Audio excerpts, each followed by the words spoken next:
السلام علیکم ورحمۃ اللہ وبرکاتہ۔ عامر ملک آپ کو اپنے چینل انمول معلومات میں خوش آمدید کہتا ہے۔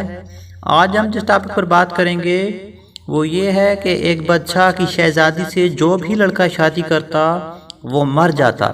وہ کون خوش نصیب لڑکا تھا اور کس وجہ سے زندہ رہا، جانتے ہیں سچے واقعے میں۔ اس سے پہلے اگر آپ نے ابھی تک ہمارا چینل سبسکرائب نہیں کیا تو اس ویڈیو کے نیچے سرخ رنگ کے سبسکرائب بٹن کو دبا کر ساتھ والے گھنٹی کو نشان کو بھی پریس کر دیں۔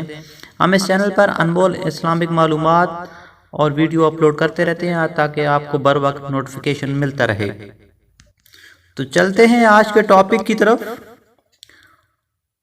حضرت لقمان حکیم سے کسی شخص نے کچھ زر و دینار قرض حسنہ لیے۔ ایک مدت کے بعد اس شخص نے لکھا، صاحب مجھے فرصت نہیں، معتبر آدمی ملتا نہیں، صاحبزادہ کو بھیج دیں تاکہ قرض لے جائے۔ حضرت لقمان نے اپنے فرزند کو 3 نصیحتیں فرما کر روانہ کیا۔ پہلی یہ کہ پہلی منزل میں ایک بڑ کا درخت آتا ہے، اس کے تلے نہ سونا۔ دوسری منزل میں ایک بڑا شہر واقع ہوگا، اس کے اندر قیام نہ کرنا، کھانا کھا کر جنگل میں جا رہنا۔ تیسری یہ کہ اس مقروض کے گھر نہ ٹھہرنا، اور یہ بھی فرمایا راستے میں کوئی تجربہ کار انسان ملے اور وہ ہماری نصیحت کے برعکس بھی ارشاد کرے تو اس پر عمل کرنا۔ حضرت لقمان کے بیٹے نے کچھ راستہ طے کیا تو ایک بوڑھا مسافر ملا۔ پوچھا، لڑکے کہاں جاتے ہو؟ اس نے سب حال کہہ سنایا۔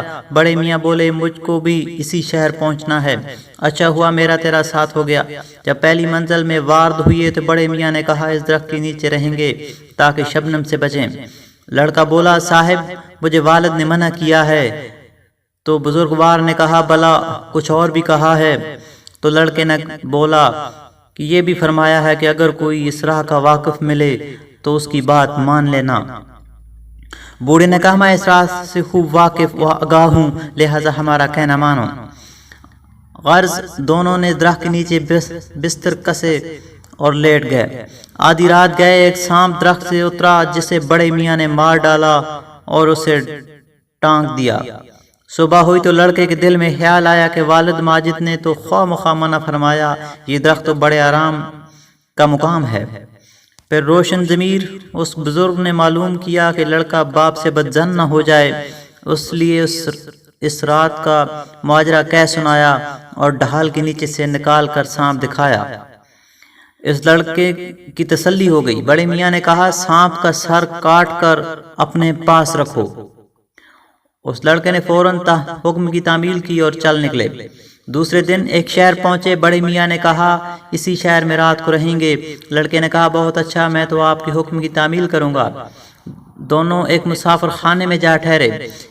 اس شہر کا یہ دستور تھا کہ جب کوئی جوان مسافر آ جاتا تو بادشاہ اپنی بیٹی کی شادی اس سے کر دیتا۔ صبح کو وہ مسافر مردہ نکلتا۔ حسب دستور بادشاہ کو خبر پہنچی اور نوجوان مسافر کی طلبی ہوئی۔ نکاح ہو گیا۔ جب لڑکا دلہن کے پاس جانے لگا تو پیر دانا اس بزرگ نے فرمایا، پہلے اس سانپ کے سر کو جو تمہارے پاس ہے آگ میں رکھ کر اپنی بیوی کو اس کی دھونی دیجیو، پھر اس کے پاس جانا۔ لڑکے نے ایسا ہی کیا۔ عورت کے رحم میں ایک مرض تھا، جو مرد اس سے صحبت کرتا زندہ نہ رہتا۔ دھونی کی تاثیر سے وہ مرض دور ہو گیا اور صبح کو وہ لڑکا صحیح سلامت محل سے باہر آیا۔ بادشاہ کو بڑی خوشی ہوئی، کوئی تو داماد بچ نکلنے میں کامیاب ہو گیا۔ چند دن بعد اپنی تیسری منزل کی طرف روانہ ہوئے تو اب بڑے میاں بولے، اس مقروض کے گھر ٹھہریں گے۔ چنانچہ شب کو وہی قیام کیا۔ میزبان کی نیت بگڑی کہ رات کو دونوں کو مار ڈالوں تاکہ روپیہ بچ جائے۔ مہمانوں سے پوچھا، صاحبو اندر سو گے یا باہر؟ بڑے میاں بولے، گرمی ہے، ہم تو باہر سوئیں گے۔ جب آدھی رات گزری تو بڑے میاں نے پسرے لقمان یعنی کہ حکیم لقمان بیٹے کو جگایا اور کہا، اب سردی لگتی ہے، اندر چلو۔ یہ دونوں اندر پہنچے اور میزبان کے لڑکوں کو جگا کر باہر بھیج دیا۔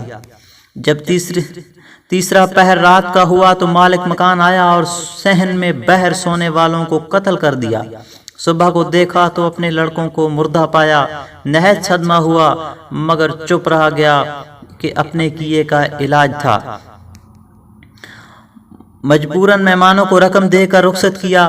دونوں مسافر واپس ہوئے۔ جب اس مقام پر پہنچے جہاں بڑے میاں سے ملاقات ہوئی تھی، پیر بزرگوار نے کہا، لو صاحب خدا حافظ، اب ہم تو جاتے ہیں، اپنے والد سے ہمارا سلام کہنا۔ لڑکے نے کہا، آپ کا نام کیا ہے؟ فرمایا، تمہارا باپ خوب جانتا ہے۔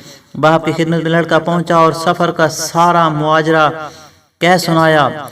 پھر پوچھا، ابا جان وہ بزرگوار کون تھا؟ والد نے کہا، وہ حضرت خضر علیہ السلام تھے۔